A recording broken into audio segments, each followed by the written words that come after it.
Hey everybody, Sean from Media Assault here, and it's time once again for another movie review. This time out, I'm going to take a look at Evil Dead from 2013. This is the Target exclusive Steelbook edition, and I've already done an unboxing of that, so I won't really concentrate on the Steelbook as much as the movie in this particular video. This is a movie that is, of course, a remake or reboot, however you want to look at it, of the original 1981 film The Evil Dead, which was directed by Sam Raimi, and of course starred Bruce Campbell, among other people. And a lot of people were looking forward to this film because it was going to be an update of the Evil Dead origin, I guess. And so that sets up sort of this probably unfair comparison between this one and the original. So I'm going to try and review it on its own merits, but then I'll compare it to the original at the end of the review. This is a pretty standard plot at this point, but we've got five, I guess I'd call them young adults. They're not really teenagers. Go to a cabin in the woods in some undisclosed location. I don't think they ever say where they're actually at. And they are all there for sort of I don't want to say it's not an intervention, but it's sort of a detox of a girl named Mia, who is played by Jane Levy, and her brother is there, her brother David, who's played by Shiloh Fredrickson, or Shiloh Fernandez. I don't know where I got Shiloh Fredrickson. Anyway, and some childhood friends. There's a backstory, but it's really not all that important. But Mia ends up getting possessed by this demonic force, which is unleashed by a book that is found in the basement of this cabin, and it is the Book of the Dead.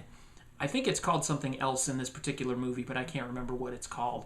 One of the young adults accidentally, or more accidentally on purpose, reads some passages out of the book that unleashes this demonic force, which takes over Mia and just wreaks havoc on the rest of the people in the cabin.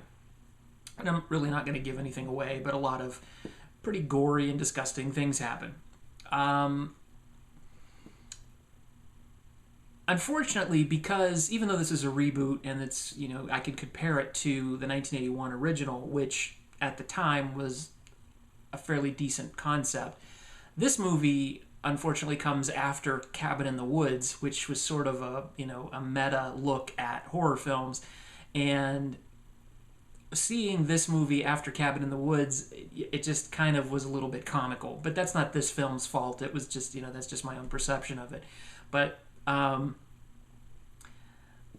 this movie had a lot going for it. It's technically very well made. The special effects are pretty awesome. And as far as I could tell, I didn't do a whole lot of research, most of the effects seem to be practical as opposed to CGI. I'm sure there's CGI stuff in there. There may be a lot of it for as far as I know, but the majority of it looked to be practical effects, which is always a big plus for me. And I like the fact that the characters, for the most part, aren't idiots. I mean, the guy reads stuff out of the Book of the Dead and unleashes this, demonic force. Of course, he's not going to know that's going to happen. But overall, the characters are able to put two and two together and kind of get themselves in and out of situations with a lack of that usual horror film, that horror film cliched induced stupidity that most of these people have in these films. For the most part, they don't have it in this film. They do have it in terms of some situations, but if they didn't, then this movie would be simply they go to the cabin, bad stuff starts to happen, they get in the car and they leave, and then we have an hour of nothing to watch.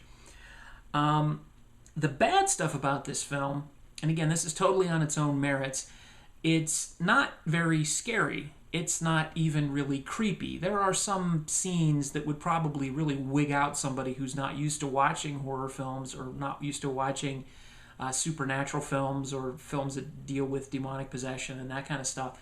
But overall, aside from being extremely gory, especially towards the end, it's not scary. It's not creepy. It's not one of those films that's ever going to keep me up at night.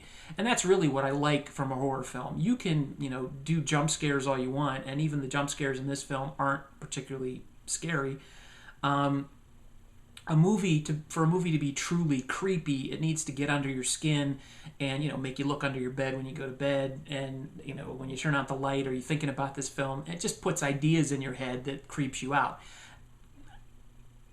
As a somewhat hardened veteran of the horror genre for quite a while, this really didn't scare me that much. I could assume that it would really freak somebody out who's maybe, watched something no more scary than Poltergeist.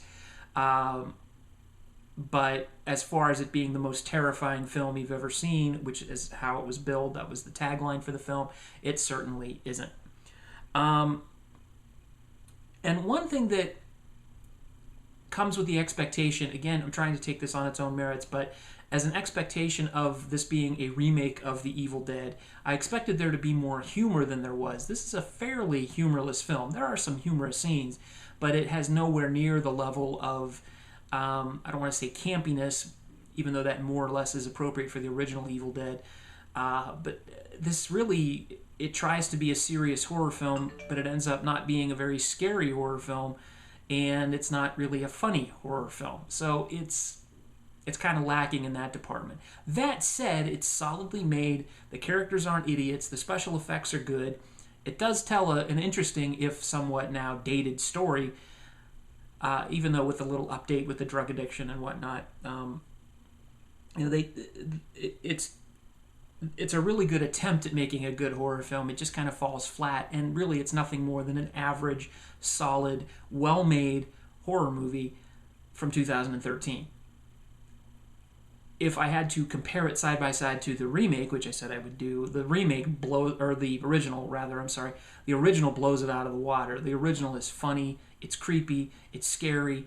Even though technically it's not as well made a film, that adds to its charm, and it kind of comes off as oddball, and that just makes it more lovable, I guess.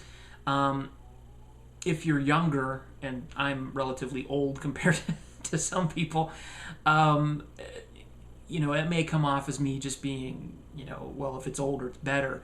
And that's not the case with this. This is just a well-made horror movie, but it doesn't really add anything to the genre on its own merits. It's not that scary. It's not funny, which, again, I wouldn't criticize a horror movie for not being funny if it wasn't named Evil Dead, because that name does come with the connotation of, the original Evil Dead series was full of humor. So compared to the original, this is definitely inferior. It might be technically better, but it really doesn't have that soul that you can swallow. How you like that? Anyway, my rating for Evil Dead, I'm going to give it a 6.5 out of 10.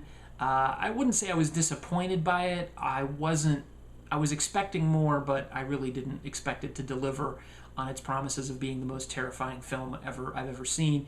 But I did enjoy it. I would recommend it if you're a horror fan. Rent it. Definitely check it out if it goes on Netflix or Redbox or whatever. But definitely check out the original 1981 The Evil Dead with Bruce Campbell. And you'll probably find yourself enjoying that a lot more on a visceral level as well as a scare and humor level. So there you go. That's my review of Evil Dead from 2013. Thanks again for watching. As always, feel free to rate, comment, and subscribe if you haven't done so already. Thanks again for watching, everybody. Take it easy.